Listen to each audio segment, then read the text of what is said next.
प्रणाम बा। हम ममता चौबे सब खातिर आज एक तुलसी विवाह गीत लेके आयल बनी। प्लीज़ सुनी जा। अच्छा लगे तो ज़रूर लाइक सब्सक्राइब शेयर कमेंट करूँ जा।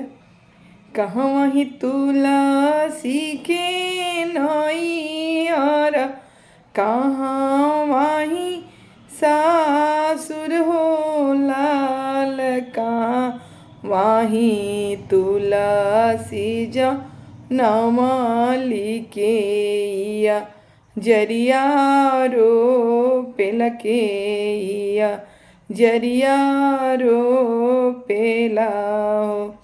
गोकुला में तुलसी के नई हर मथुरा में सासुर हो लाल, कुला खेते तुलसी जनमली मलहुरिया जरिया रो पेला मलहुरिया जरिया रो पेला हो।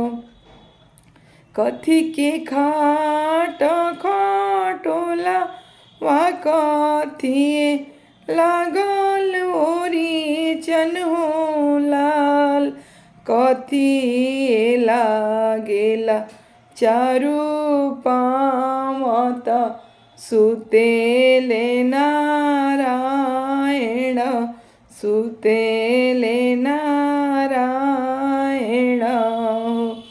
सोन के खाट खटोला वारे सम लागल ओरी चन हो लाल, सोना में लागेला चारू पावत सुतेले नारायण, सुतेले नारायण। एक ओरी सुतेली राधे त एक ओरी रुक्मिन हो लाल, बिचावा में सुते ले नारायण। सिरानमा तुलसी गम केली, सिरानमा तुलसी गम केली हो।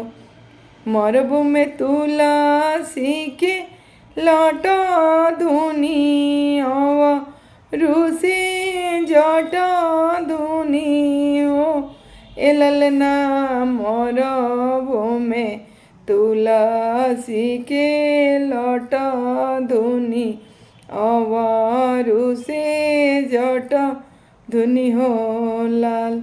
मरबू जे तुलसी के लट धुनी अवरु से जट धुनी हो, एलल ना बनी जाई है तुलसी के माला त जपी है नारायण, जपी है नारायण हो।